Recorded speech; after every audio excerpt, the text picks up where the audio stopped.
शेतकऱ्यांसाठीच्या आज दिवसभरातील महत्त्वाच्या झटपट बातम्या। शेतकऱ्यांसाठी शासनामार्फत अतिशय महत्त्वपूर्ण 4 मोठ्या घोषणा करण्यात आल्या आहे, त्यामुळे व्हिडिओ शेवटपर्यंत बघा। कीटकनाशके, बुरशीनाशके व तणनाशकाच्या किमतीमध्ये 40% झाली वाढ। शेतकऱ्यांची फवारणी महागली।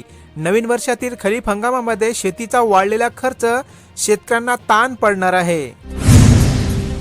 निर्यात सुरू झाल्याने कांद्याचा भाव 3700 रुपयावर आला। भारतीय कांद्याचे विविध देशांमध्ये निर्यात सुरू झाल्याने कांद्याच्या भावात तेजी आली आहे, त्यामुळे कांदा उत्पादकांना तात्पुरता दिलासा। घरात पुन्हा गोडधोड होणार, रेशनवर पुन्हा साखर मिळणार।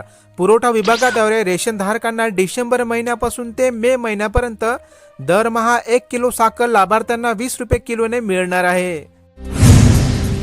मुदतीत नोंद न झालेल्या पिकांची ऑफलाईन ई पीक पाहणी। खरीप हंगाम सन 2025 मध्ये ई पीक पाहणी न केलेल्या शेतकऱ्यांना ई पीक पाहणीची करण्याची मुदतवाढ देण्यात आली असून महसूल विभागामार्फत ऑफलाईन ई पीक पाहणी होणार आहे। अनुदान सरकारचं, कष्ट तुमचं, या व्यवसायातून व्हा मालामाल। पंतप्रधान सूक्ष्म अन्न प्रक्रिया उद्योग योजनेअंतर्गत बेरोजगारांना व्यवसाय धंदा उभारण्यासाठी शासनामार्फत 25% पर्यंत अनुदान देण्यात येत आहे। हमी केंद्रातील कापूस नोंदणीला उरले आता थोडेच दिवस। कापसाला हमी भाव केंद्रावर विकण्यासाठी सीसीआयची ऑनलाईन नोंदणी शेतकऱ्यांना करावी लागणार असून 31 डिसेंबर पर्यंत कापूस विक्रीसाठी नोंदणी करता येणार।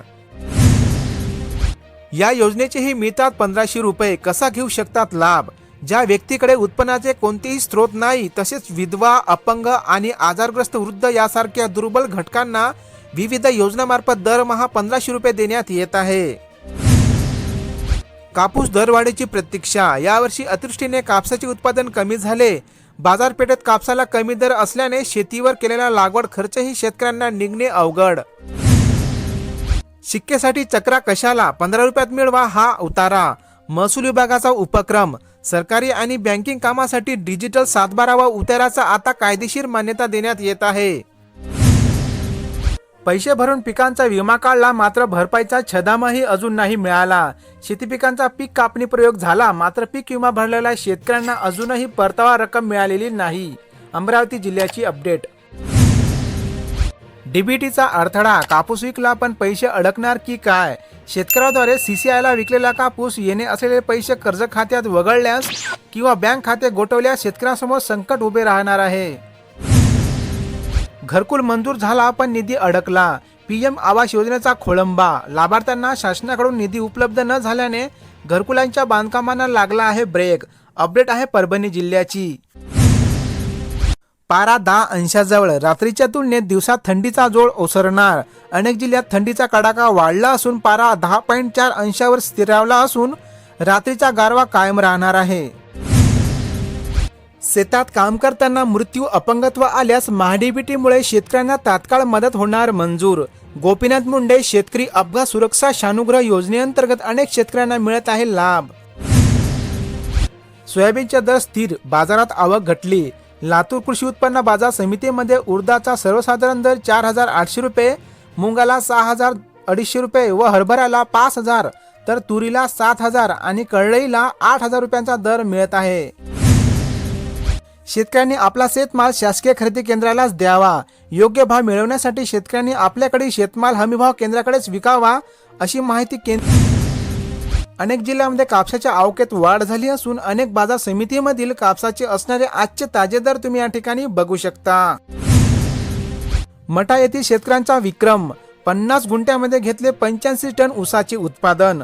आधुनिक तंत्रज्ञानाच्या मदतीने अडचणीवर केले मात। शेतकऱ्यांनी शेतात केले यशस्वी प्रयोग। पिवळ्या सोन्याला भाववाढीची झळाळी। हिंगोली बाजार समितीमध्ये हळदीच्या दरात क्विंटल मागे 400 ते 500 रुपयांनी झाली वाढ। हळद उत्पादन शेतकऱ्यांना थोडा दिलासा। अनेक जिल्ह्यात मक्याच्या आवकेत वाढ झाली आहे। विविध बाजार समितीमधील असणारे मक्याचे आजचे ताजे दर तुम्ही या ठिकाणी पाहू शकता। हरभऱ्यावर मर रोगाचा प्रादुर्भाव, शेतकरी संकटात।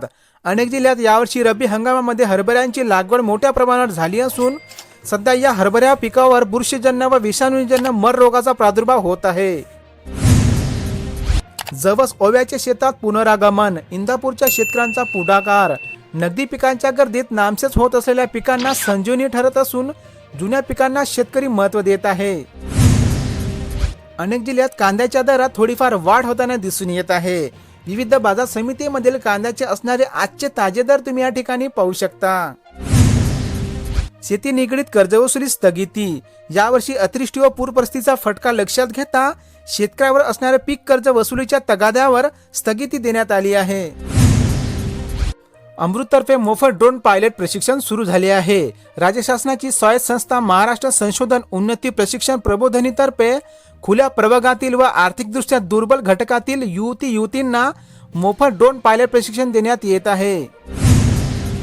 अनेक जिल्ह्यात सोयाबीनच्या आवकेत वाढ झाली आहे. विविध बाजार समितीमधील असणारे सोयाबीनचे आजचे ताजे दर तुम्ही या ठिकाणी पाहू शकता. देशातील 40% संपत्तीवर 1% लोकसंख्याचा ताबा.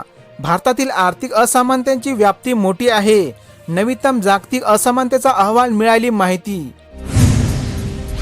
युरिया खरेदी करताना शेतकऱ्यांची होत आहे अडवणूक. रब्बी हंगामामध्ये गव्हाला युरियाची खताची आवश्यकता असताना शेतकऱ्यांना युरिया खरेदी करताना इतर खते खरेदी करण्याची विक्रेत्यांकडून सक्ती करण्यात येत आहे. महाराष्ट्रात थंडीचा गारठा झाला अधिक तीव्र. महाराष्ट्रात गुरुवारी पहाटे पुन्हा एकदा कडाक्याची थंडीचा अनुभव आला असून राज्यातील अनेक ठिकाणी तापमानामध्ये थोडीफार घसरण झाली आहे. 19 लाख टन सोयाबीन खरेदीचे सरकारचे उद्दिष्ट आहे. पणन मंत्री जयकुमार रावल यांची माहिती. यावर्षी नाफेडतर्फे 19 लाख टन सोयाबीन हमीभावाने खरेदी करण्याचे उद्दिष्ट आहे. तसेच हमीभावाने सीसीआय खरेदी केंद्राची वाढ करण्यात येणार आहे. तुकडेबंदी कायदा शिथिल करणारे विधेयक विधानसभेमध्ये मंजूर.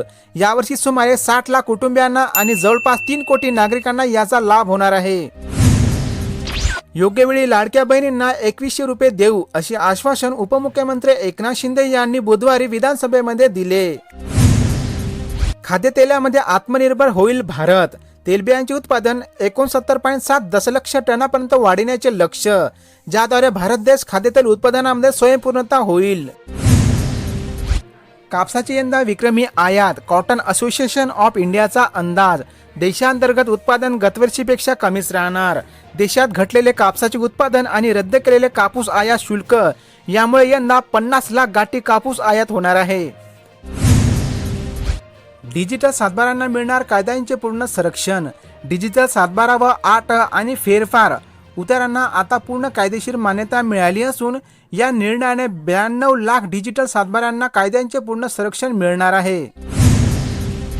50 दर्जेदार मराठी चित्रपटांना शासनामार्फत 14.56 कोटींची आर्थिक मदत देण्यात येणार आहे.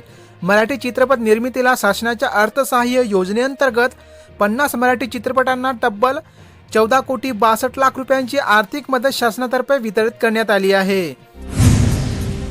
तीळ पेढा 100% अनुदानावर. खाद्यतेल अभियानाअंतर्गत अनेक जिल्ह्यातील शेतकऱ्यांना मिळणार संधी. उन्हाळी हंगाम 2025 साठी केंद्र सरकारकडून हेक्टरी 2.5 किलो तिळाचे बियाणे देण्यात येत आहे. 31 पर्यंत HSRP नंबर प्लेट बसवा, अन्यथा दंडाची तयारी ठेवा. RTOचा इशारा. HSRP नंबर प्लेट नसलेल्या वाहनावर वायुवेग पथकाकडून होणार कारवाई. शेतकऱ्यांसाठी ऊर्जा क्रांती सुरू. छत्रपती संभाजीनगर जिल्ह्यात 9 मेगावॅट सौर ऊर्जा प्रकल्प सुरू करण्यात आला असून त्याद्वारे शेतीसाठी कायमस्वरूपी दिवसावीज उपलब्ध होणार आहे. पीक विमा योजनेपासून शेतकरी दूरच. खरीप रब्बी हंगामातील सहभाग घटला. पीक विमाचा क्लेम अपेक्षेप्रमाणे कमी मिळणारी भरपाई यामुळे यावर्षी अनेक शेतकऱ्यांद्वारे पीक विमा योजनेमध्ये उत्सुकता कमी दर्शविली आहे. केडगावला कांद्याचे बाजारभाव तेजीत. लिंबाची आवक वाढल्याने बाजारभावात झाली वाढ. बीट अद्रकची आवक कमी झाल्याने बाजारभाव स्थिर. आजचे असणारे भाजीपाल्यांचे ताजे दर तुम्ही या ठिकाणी पाहू शकता. शेतमाल विकल्यानंतर अडत्याने पावती दिली का? 24 तासामध्ये शेतकऱ्यांना अडत दुकानदाराने सौदा झाल्यानंतर पैसे देणे बंधनकारक आहे. नंबर लागला, फायदा झाला. सोलापूर जिल्ह्यातील 2.5 लाख शेतकऱ्यांना ट्रॅक्टर मिळणार आहे. शासनामार्फत शेतकऱ्यांना तुषार सिंचन, फळबाग, अवजारे योजनेचा लाभ देण्यात येत आहे. PM किसान मधून अजूनही 43,000 शेतकरी अपात्र. कोल्हापूर जिल्ह्यातील 43,000 शेतकरी eKYC आणि आधार लिंकिंग अभावी या योजनेपासून अपात्र ठरत आहे. ह्या होत्या शेतकऱ्यांच्या आजच्या ताज्या बातम्या. अशाच प्रकारच्या बातम्या रोज पाहण्यासाठी आपल्या या कृषी गाईड YouTube चॅनलला लगेच सबस्क्राईब करा. बेल नोटिफिकेशनला ऑल वरती सेट करा. धन्यवाद.